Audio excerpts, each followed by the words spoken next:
A knock on the front door surprised me. Firstly, it sounded timid and uncertain. Secondly, it was on Sunday and it was not yet 8 o'clock in the morning. And thirdly, everyone I was happy with already had a key to the apartment. Strange. But it could be important. And so I opened the door. Stunned doesn't even come close to describing my reaction to the thin, pretty blonde standing on the porch. "Hello, James." Maddie. Beautiful, brilliant, vivacious Maddie. My ex-wife, Maddie. I hated Maddie. My heartbeat quickened, but I tried to control it. "Maddie, I didn't expect to see you ever again." "I know, but we need to talk. We needed to talk a long time ago." "How did you find me?" "I followed you from your mother's house. I remember that you usually go there on Monday evenings. It wasn't easy for me to decide to knock on your door." She smiled, but the smile was weak.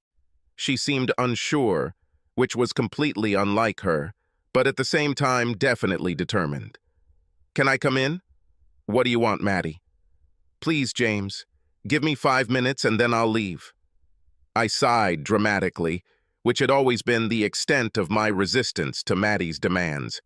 I closed the door and followed her into the living room. She seemed worried, unusually worried, and I was in no mood to help her out. "So what do you want?" Maddie's big blue eyes quickly wandered around the room, but there were very few clues. The apartment was new, and the bedrooms, bathrooms, kitchen, and office were priorities, so personal belongings were still in boxes. She looked meaningfully at the sofa, but having received no invitation, chose to remain standing. She turned to face me. "Could you offer me some tea? Coffee?" "You're not a guest, Maddie. Say what you want to say." "How are you, James? Is it true?" I chuckled. "Why do you care?" "I love you, James, and I always loved it." "And that's why you always cheated on me with Tom?" It was Maddie's turn to sigh. "You know why? He was the first guy I ever loved. He was my first lover. We have a very special connection. And you didn't think that you should have shared this information with me before our wedding?" "I didn't think I still had feelings for him. He joined the army. I haven't seen or heard from him for 14 months, and I fell in love with you. And yet you had sex with him every time he came back to town. A few weeks before our wedding, and for 3 whole years while we were married. God, Maddie, you never gave up on him, even when you swore allegiance to me." All this was a fact. Detectives found out everything in preparation for the divorce. At least she had the decency to look at the floor. "What do you want, Maddie?" "I want my husband to come back, restore our family." "Ex-husband, and I won't go back. You burned our family, Maddie. I didn't want a divorce. You abandoned us. And then you didn't want to talk to me. I've been trying to talk to you for 2 years. I have nothing to tell you, and you have nothing that I would like to hear."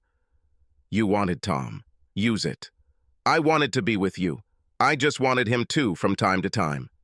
I don't play this game. You didn't choose between us, so I made the choice." At these words, Maddie's eyes sparkled with tears. I don't claim to understand her, but the relationship she wanted would have killed me if I had agreed to it. Everything was leading up to this. "Your child needs you, James." Blood rushed to my head. My ears were throbbing, and I could barely think. "Beth is not mine, Tom's father. This came up at a custody hearing. It seems to me that together we could find a solution. So you can see Beth. I know you love her so much. But I'm not talking about Beth. We have a son. I named him Jimmy. I didn't think the roar in my head could get any louder, but it did. I don't know how I managed to stay on my feet, because I don't remember anything about the next few minutes. My mind just went somewhere else to process this new blow. When he returned, I laughed bitterly. "I've seen this show before, Maddie. We're having a baby. Oh, James, you're going to be the best dad in the world." Only it was Tom's child, not mine. "But it's true. I didn't know I was pregnant when you served me with divorce papers.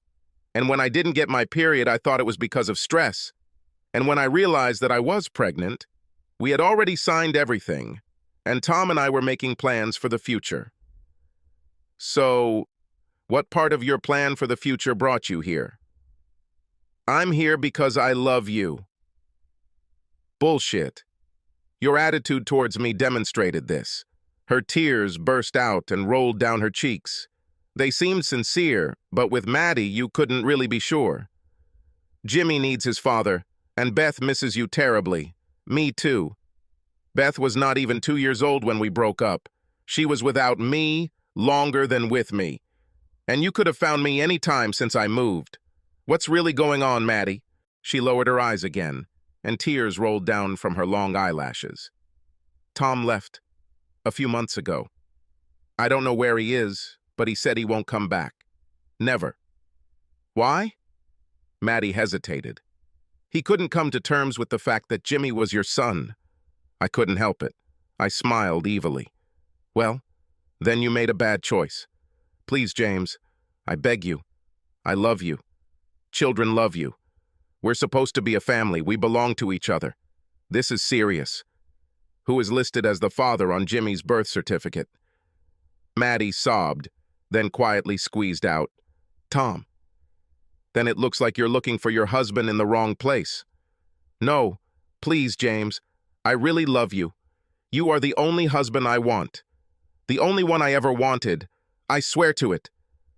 Maddie's face was contorted in agony, and she was breathing heavily as she cried, her sobs laced with deep regret. I fought with myself not to reach out with comfort. She just looked lost, pathetic. Gone was the dynamo I fell in love with, replaced by this sad and desperate waif. I felt my heart begin to break from her pain. But for some reason, I didn't have my own pain. The sound of the key in the front door lock saved me. I turned around with relief, and a smile of anticipation appeared on my face. Sure enough, as day turns to night, the door swung open to reveal a slender, dark-haired vision in yoga pants and a puffy jacket, holding a bag of baked goods and a cardboard tray with 2 paper cups with lids. "You're home," I said, smiling widely. Sally gave me a bright smile, but then she saw Maddie and looked at me, puzzled. "Honey, this is Maddie?" Realization dawned, and Sally's lips pressed firmly together and then curled into a cold smile, a smile that did not touch her expressive, dark eyes at all. "Hello, Maddie. I've heard a lot about you." "Maddie, this is Sally, my wife." I shouldn't have enjoyed Maddie's suffering. Her eyes widened, then turned into slits. She could only nod, sobs shaking her body. She rushed past us, leaving the door open. I carefully closed the door behind her. "Are you okay, honey?" Sally looked deeply into my eyes and lightly touched my cheek with her hand. To be honest, I'm a little scared. I knew that I would see her again someday, but I had never imagined anything like this. What did she want? Reconciliation. Tom ran away and she claims I'm her son's father. Oh no, James. Could this be true? Quite. When it became clear that she would not give up on Tom, I quickly filed for divorce. We had some money and I gave her everything she wanted to get her to sign. It is possible that she was pregnant without knowing it. What are you going to do if this is true? I took the tray and bag from Sally and placed them on the kitchen island. I unbuttoned her puffy jacket and hung it in the hallway closet, then hugged her. I kissed Sally, caressing her soft lips with mine.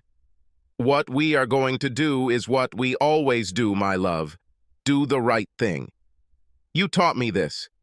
If I'm this boy's father, then Maddie and I will find the best way to support him. But this will be within the framework of our marriage, ours with you. I'll never go back to her. She smiled and disappeared into me. Sally was my rock after Maddie's betrayal. At first I was hopeless, prickly, suspicious, lashing out at the slightest provocation, real or imagined. Sally accepted my wounds and showed me daily that I could trust her with all my thoughts and feelings. She showed me that I was worthy, that I could truly be loved. Drawing on Sally's kindness, her patience, and her determined love in the face of my most destructive impulses, together we forged a passionate, lasting partnership. I love this woman so much. Besides, I said, running my hands over the baby bump that had been visible for a couple of weeks, we have something of our own that will soon require our full attention. Sally gave me another one of her loving smiles. By the way, your child and I are very hungry. Where did you put the buns and tea? We laughed and held hands together and headed to the kitchen. Subscribe to our channel so that your second chaff doesn't cheat on you, and go ahead and listen to the next story, because this story is nothing compared to the next one.